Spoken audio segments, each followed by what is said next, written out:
Listen to me carefully. Your dreams aren't dying because the world is unfair. They're not dying because you lack talent, money, or connections. Your dreams are dying quietly, slowly, every single day. You choose comfort over discipline. Laziness doesn't knock on your door and announce itself. It whispers. It tells you, do it tomorrow, and tomorrow turns into years. That's how average is created. Laziness is the most dangerous enemy because it feels harmless. It feels soft. It feels safe. You scroll, you sleep, you delay, and you think you're resting. But you're not resting, you're rotting. While you're waiting for motivation, someone else is working without it. While you're making excuses, someone else is building the life you said you wanted. That should make you uncomfortable. Good. Discomfort is the first sign of growth. Here's the hard truth most people don't want to hear. Nobody's coming to save you. No perfect moment, no magical opportunity, no sudden burst of motivation. Winners don't wait to feel ready. They move while they're tired, scared, and unsure. Laziness tells you to protect your energy. Discipline tells you to earn your confidence. One builds excuses. The other builds empires. Ask yourself this. How many dreams have already died inside you? Not because you failed, but because you never tried hard enough. Laziness kills ambition before failure ever gets a chance. It keeps you weak, distracted, and addicted to comfort. And comfort is a drug. The more you take, the less you want to fight for anything meaningful. If you want power over your life, you start with control over your actions. Wake up earlier. Work when you don't feel like it. Train your mind to do what's necessary, not what's easy. The world doesn't respect potential. It respects results. And results only come to those who outwork their excuses. Laziness never announces itself like failure does. It doesn't crash into your life with noise or chaos. It doesn't embarrass you in public or expose you overnight. That's why it's so dangerous. Laziness whispers.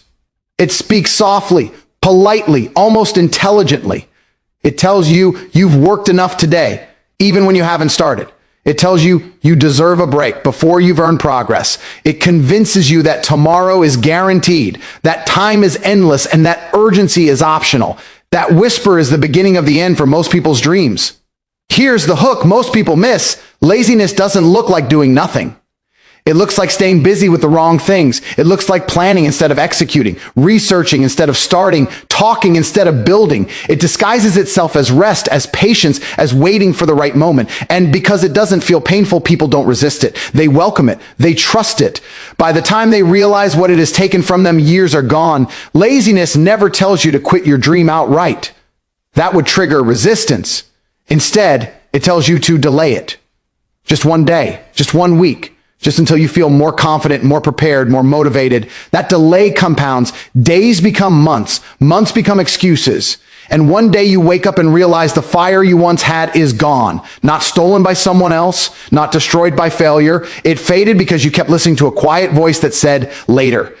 The most brutal part is this. While laziness is whispering to you, discipline is shouting at someone else. While you're hesitating, someone with less talent but more urgency is taking action. While you're protecting your comfort, someone else is sacrificing theirs. Success doesn't come from intelligence alone or passion alone. It comes from the ability to act when your mind is begging you to stay comfortable. Laziness trains you to obey your weakest impulses, and once that habit is formed, breaking it feels like pain. There's a reason average lives feel crowded. They're full of people who meant to do something great but kept postponing the work. Laziness creates false security.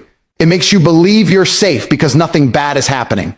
But nothing great is happening either. Dreams don't need a dramatic failure to die. They just need neglect. They need silence. They need time without action. Laziness provides all three. If you listen closely, you'll notice how strategic laziness is. It shows up when the task matters most. Right before the workout. Right before the study session. Right before the uncomfortable conversation. It tells you that skipping once won't matter, that missing today won't change anything. That's the lie. One skipped action becomes a habit. One habit becomes a lifestyle. And lifestyles decide outcomes. High performers understand something most people never accept. Action creates motivation, not the other way around. Laziness tells you to wait until you feel ready. Discipline tells you readiness is built by movement. Every time you act despite resistance, you weaken that whisper. Every time you obey it, you strengthen it. This is not about talent or luck. This is about who you listen to when no one is watching. The future version of you is being negotiated right now in these small moments. Every whisper you obey is a vote against your potential. Every time you push through, you reclaim a piece of power. Laziness doesn't need to scream to win. It only needs you to stay quiet, stay comfortable, and keep waiting. Comfort feels innocent at first. It feels like a reward, like something you've earned simply by existing. A soft bed, endless entertainment, easy routines, no pressure, no urgency. And that's exactly why it's dangerous. Comfort doesn't attack your goals directly. It slowly replaces them. It convinces you that peace matters more than progress, that feeling good now is more important than becoming great later. That trade happens quietly, and most people don't realize what they've sold until it's too late. Here's the uncomfortable hook. Comfort has never built anything impressive. Every strong body, sharp mind, powerful business, and respected legacy was built in moments of discomfort, pressure, resistance, sacrifice. Yet comfort tells you that struggle is unnecessary, that hardship means something is wrong. It rewires your brain to avoid challenge instead of chasing growth. Once that mindset sets in, effort feels like punishment and discipline feels extreme, even though they're the price of success. Comfort is seductive because it gives instant rewards, no risk, no fear, no failure. But it also caps your potential. The moment you prioritize comfort, you accept limits. You stop pushing boundaries. You stop demanding more from yourself. And when you stop demanding more, life starts giving you less energy, less confidence, less hunger, less purpose. That's why comfortable people often feel bored, lost, or unfulfilled, even though nothing is technically wrong. Their lives lack tension, and tension is what creates meaning. The problem isn't rest. The problem is living in rest mode. Comfort becomes the enemy when it turns into a lifestyle instead of a tool. When you rest before you work, when you escape before you confront, when you relax instead of rising to the challenge. Comfort trains you to avoid discomfort at all costs, and that avoidance shows up everywhere, in your health, your finances, your relationships, your mindset. You start choosing what's easy over what's necessary. Look closely and you'll see the pattern. Comfort tells you to skip the workout because you're tired, to delay the work because you're not in the mood, to stay silent because speaking up might be awkward. Each decision feels small, harmless, but those small decisions stack over time. They create weakness, not physical weakness alone, but mental weakness, the inability to do hard things consistently. And once that weakness is there, life feels harder than it actually is. People who win don't hate comfort. They control it. They understand that comfort must be earned, not indulged in freely. They put themselves under pressure on purpose. Early mornings, difficult conversations, focused work when distractions are screaming. They choose temporary discomfort to avoid permanent regret. That choice is what separates builders from consumers, leaders from followers, the discipline from the average. Another hard hook. Comfort makes you feel busy without being effective. You scroll, you plan, you talk, you watch, you consume motivation instead of applying it. Comfort keeps you entertained while your potential starves. It keeps you safe while your dreams suffocate. You feel productive because you're occupied, but deep down you know you're not advancing. That inner frustration is the signal you've been ignoring. Growth demands friction. Muscles grow by tearing. Skills grow by repetition and failure. Confidence grows by facing fear and surviving it. There is no version of greatness that is comfortable. The more you chase comfort, the more fragile you become. The more you tolerate discomfort, the more powerful you get. This isn't philosophy, it's reality. Every time you choose comfort over effort, you vote for a smaller life. Every time you lean into discomfort, you expand your limits. The question isn't whether comfort feels good. The question is what it's costing you. Because comfort always sends the bill later, and by the time it arrives, it's paid in years, missed opportunities, and unrealized potential. Motivation is the most overrated force in personal success. It feels powerful when it's there, but it's unreliable, emotional, and temporary. It shows up when conditions are perfect and disappears the moment things get hard. That's why depending on motivation is one of the fastest ways to stay stuck. Motivation waits for the right mood. Discipline moves regardless of mood. That difference decides everything. Here's the hook most people don't want to accept. If you only work when you feel motivated, you're training yourself to be weak. You're teaching your mind that comfort and emotion are in control, not you. Motivation is reactive. It depends on inspiration, excitement, external triggers. Discipline is proactive. It's internal. It's a decision made once and honored daily. Winners don't wake up asking how they feel. They wake up asking what needs to be done. Motivation lies to you. It tells you that passion must come first, that you need to feel ready before you act. Discipline exposes the truth. Action creates motivation, not the other way around. When you start moving, energy follows. When you execute, confidence grows. When you keep promises to yourself, momentum builds. Waiting to feel motivated is like waiting for muscles to grow before going to the gym. It's backwards thinking, and it keeps people trapped in potential instead of progress. Look at how motivation behaves under pressure. The moment fatigue hits, it fades. The moment fear appears, it disappears. The moment results take longer than expected, it vanishes. Discipline doesn't negotiate with resistance. It doesn't debate feelings. It executes the plan whether conditions are ideal or brutal. That's why disciplined people win in the long run, even if they start behind. Consistency beats intensity every time. Here's another uncomfortable hook. Motivation is easy to fake. You can watch videos, listen to speeches, talk big, post quotes, and feel productive without doing anything real. Discipline can't be faked. It shows up in your schedule, your habits, your output. Discipline leaves evidence. Motivation leaves intentions. The world doesn't reward intentions. It rewards execution. Discipline is what builds trust with yourself. Every time you do what you said you would do, especially when you don't feel like it, you strengthen your identity. You become someone who follows through. That self-trust is rare and it's powerful. Motivation might make you feel good for a moment, but discipline.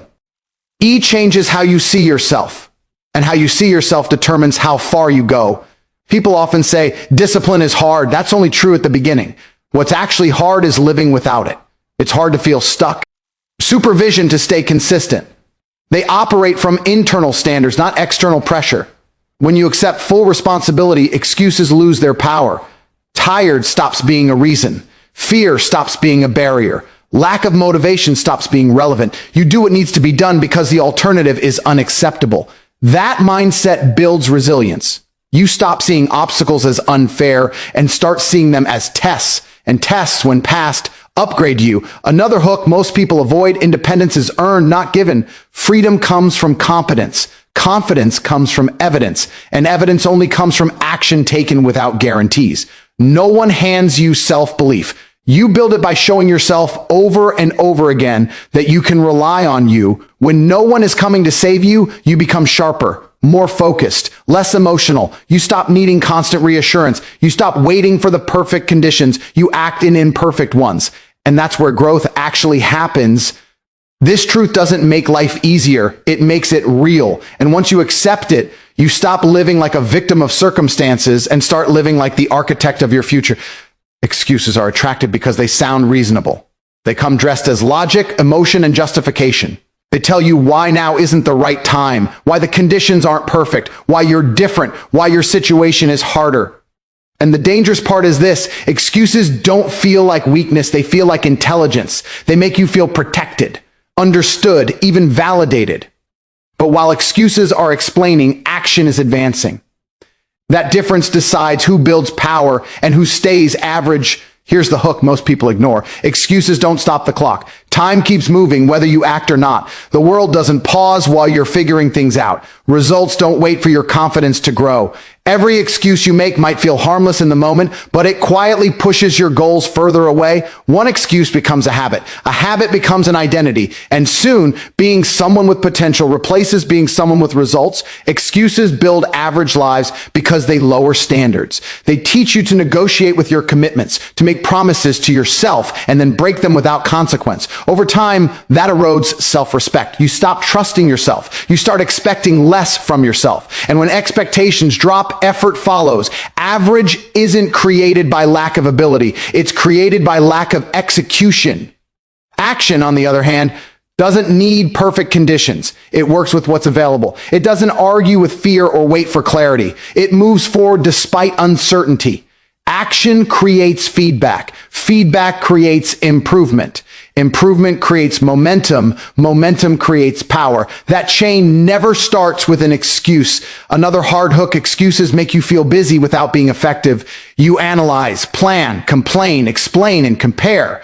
You talk about what you'll do when things line up. You consume information instead of applying it. You stay mentally active but physically stagnant. Action is uncomfortable because it exposes you. It creates the possibility of failure. Excuses feel safer because they protect your ego, but protecting your ego costs you progress. Look closely at people who are winning in any field. They rarely talk about obstacles unless they're solving them. They don't spend energy justifying why something is hard. They accept that it is hard and move anyway. That's not arrogance, that's focus. They understand that energy spent on excuses is energy stolen from execution. Excuses also create a false sense of fairness. They tell you that because your situation is difficult, your results should be exempt. But reality doesn't work like that. Results are brutally honest. They don't care how tired you were, how busy you felt, or how unfair it seemed. They only reflect what you did consistently. CCN builds proof. Excuses build stories. Here's something most people won't admit. Excuses are addictive. Once you start using them, they become easier to reach for. You get better at explaining instead of doing. You start collecting reasons instead of results. And the more excuses you allow, the harder action feels. Not because action got harder, but because you trained yourself to avoid it. Action builds power because it changes how you see yourself. Every time you act despite resistance, you reinforce the identity of someone who executes, someone reliable, someone disciplined. That identity compounds. Confidence stops being something you hope for and becomes something you carry.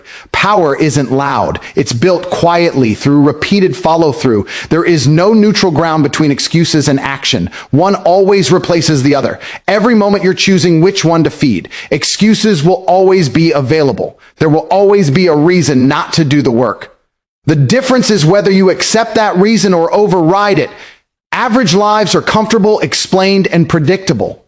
Powerful lives are built through uncomfortable action, taken without guarantees. You don't rise to the level of your intentions. You fall to the level of your habits. And habits are shaped by one simple choice made daily: explain why you can't or execute anyway. Laziness doesn't announce itself with a loud alarm. It creeps in quietly, softening your edges, dulling your ambitions, and convincing you that small compromises won't matter. At first, it feels harmless.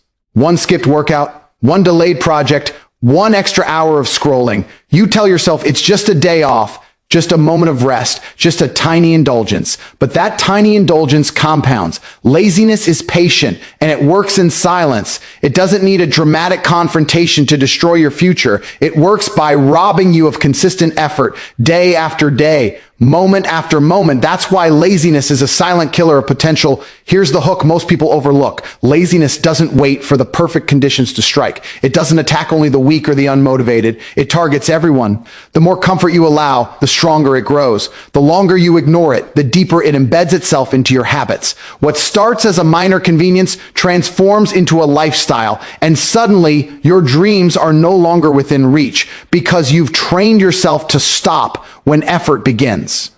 Laziness builds invisible barriers faster than any obstacle outside of you ever could. Laziness convinces you that time is infinite. It whispers, "You have tomorrow, you'll do it later.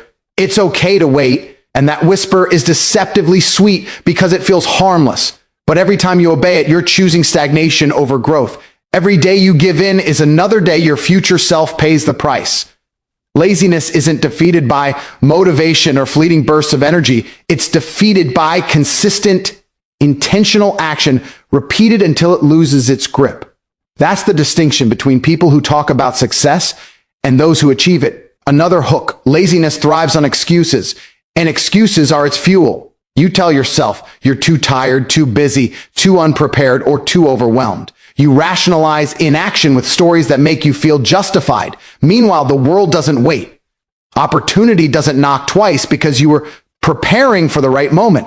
Every second spent feeding excuses is a second wasted, a second that could have been invested in building skills, gaining momentum, or moving closer to your goal.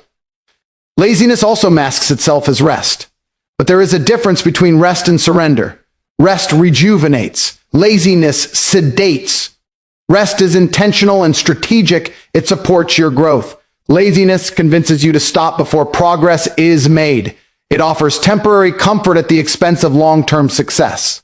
The danger lies in the subtlety. It doesn't feel like a loss until the results are gone, until potential has slipped through your fingers, until you look back and realize the life you could have built was traded for small, fleeting pleasures. High performers understand the power of resistance. They know that discomfort is not the enemy. It is the signal of progress. Laziness makes discomfort unbearable, but growth only comes when you push through that barrier. Every time you act despite resistance, you weaken the hold laziness has on you. Every time you delay, you strengthen it. Success is the product of repeated victories over your own desire to do nothing. Laziness cannot compete with persistence, consistency, and the refusal to accept comfort as a priority. Here's the harsh hook. The cost of ignoring laziness is permanent. Dreams don't die suddenly. They fade slowly, unnoticed, quietly. It's not a failure that kills your future. It's the silent accumulation of days spent doing less than you're capable of. Every moment you allow laziness to dictate your choices, your potential diminishes. That potential doesn't ask for your permission. It exists only as long as you fight for it. The battle is ongoing and the stakes are high. Laziness is a silent killer because it feels safe, familiar, and easy. But safety and familiarity are illusions when your life is meant for greatness. Comfort at the wrong time is a trap. Excuses at the wrong time are poison.